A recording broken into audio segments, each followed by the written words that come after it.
ঘোড়া সচরাচর চোখেই পড়ে না।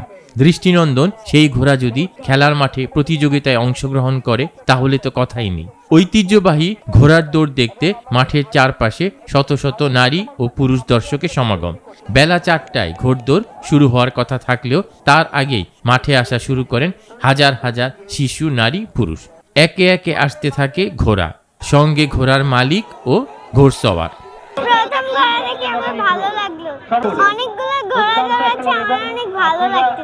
খুব সুন্দর লাগতেছে খেলা, এরকম খেলা আমি আগে দেখিনি।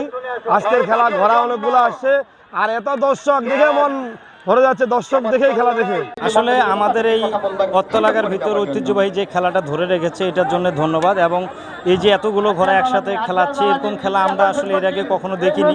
অনেক ভালো লাগতেছে, দূর দূরান্ত থেকে অনেকগুলো ঘোড়া এসেছে এবং প্রচুর লোক হয়েছে। আয়োজকেরা ঘোড়ার মালিকদের নাম ঘোষণা করেন, এরপরই শুরু হয় ঘোড়দৌড়। ঘোড়দৌড় প্রতিযোগিতায় দিনাজপুর, দেবীগঞ্জ, পঞ্চগড়, নীলফামারী, লালমনিরহাট জেলাসহ বিভিন্ন এলাকা থেকে আসা 50টি ঘোড়া অংশ নেয়। যারা কখনোই ঘোড়া দৌড় এভাবে দেখেনি, কাছ থেকে এবং নিজের চোখের সামনে থেকে দাঁড়িয়ে দেখার সুযোগ হলো, আসলেই খুব ভাগ্যবতী মনে করছি নিজেকে। আমি আর আমার নানি আসছি এখানে, আমার পরিবার সহ আসছি, আর আমি আর প্রথম এবার ঘোড়া খেলা দেখতেছি, আর আমাকে খুব ভালো লাগতেছে ঘোড়া খেলা দেখে। আসলে আমাদের ঐতিহ্য খেলাটা খুব ভালো লাগছে, উপভোগ করতে আসছি। সেই সকাল থেকে দাঁড়িয়ে আছে খেলা দেখার জন্য, কিন্তু খেলা শুরু 4টার দিকে। আমি খেলা দেখছি, খুব ভালো লাগতেছে আমাকে। এটি অনুষ্ঠিত হয় ঠাকুরগাঁও সদর উপজেলার বালিয়া ইউনিয়নের বাদপাড়া এলাকায়। স্থানীয় ইউনিয়ন বিএনপি ও ভুল্লি বাদ যুব সংঘ এই খেলার আয়োজন করে। খেলার উদ্বোধন করেন জেলা বিএনপির যুগ্ম সাধারণ সম্পাদক পয়গাম আলী। বাংলাদেশ যে একটি গ্রাম বাংলার দেশ, এখানে কৃষক শ্রমিকের দেশ, মেহনতি মানুষের দেশ, তারা যে এই সাধারণ জিনিসগুলোকে এত বেশি ভালোবাসে, সেটা আজকের এই ভুল্লি বাদ যুব সংঘ যে আয়োজন করছে তাদেরকে ধন্যবাদ জানাই। আমরা যদি বাঁচে না থাকি তাহলে আমাদের যে প্রজন্ম থাকবে তারা আসবে, যারা থাকবে আমার মনে হয় কোনো জিনিসের ক্ষয় নাই। গ্রাম বাংলার ঐতিহ্য ধরে রাখতে ও নতুন প্রজন্মের কাছে ঘোড়দৌড় প্রতিযোগিতা পরিচিত করার লক্ষ্যেই আয়োজন করা হয় ব্যতিক্রমী এই অনুষ্ঠানের। সবাই উৎসাহ উদ্দীপনার সহিত এটা সবাই উপভোগ করছেন, আমরা ধন্যবাদ জ্ঞাপন করছি এবং আশা করছি ইনশাল্লাহ এর পরের বছর এই আয়োজকদের সাথে আমরা আছি, সার্বিকভাবে থাকব এবং এই আয়োজনটাকে আরও ব্যাপকভাবে আমরা বিস্তীর্ণ লাভ করার জন্য সার্বিক সহযোগিতা করব।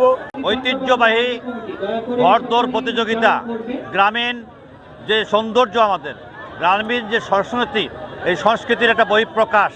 ব্যাপক উৎসাহ উদ্দীপনার মধ্য দিয়ে হাজারো মানুষের উপস্থিতি প্রমাণ করে আমাদের গ্রামীণ যে সংস্কৃতি আমরা এখনো হারাই যায় নাই। প্রতিযোগিতায় অংশ নেয়া 50টি ঘোড়ার মধ্যে ছোট, মাঝারি ও বড় আকারের ঘোড়া নিয়ে আলাদা আলাদা দৌড় শুরু হয়।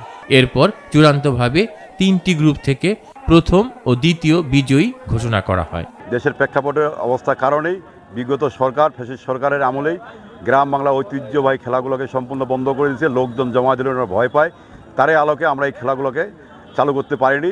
পুনরায় এই সরকার যাওয়ার পরেই যে আমরা আবার নতুনভাবে এই খেলাগুলোকে উজ্জীবিত করার জন্য আমাদের 5 নং বালিয়া ইউনিয়ন বিএনপির পক্ষ থেকে আমাদের 5 নং বালিয়া ইউনিয়নের 9টি ওয়ার্ডে আমরা এই খেলাগুলোকে চালু করেছি। এবং আমরা আশা রাখি আমরা যেন পরবর্তী এই খেলাটাকে আমরা অব্যাহত রাখতে পারি, কন্টিনিউ যেন আমরা করতে পারি এই এলাকায়, এবং এই এলাকার সর্বসাধারণ মানুষের সহযোগিতা কামনা করতেছি। ঘোড়দৌড় প্রতিযোগিতায় এসে আনন্দিত দর্শনার্থীরা। আগামীতেও এ ধারা অব্যাহত রাখার দাবি তাদের। মাসুদ কামাল হিন্দল, বৈশাখী সংবাদ।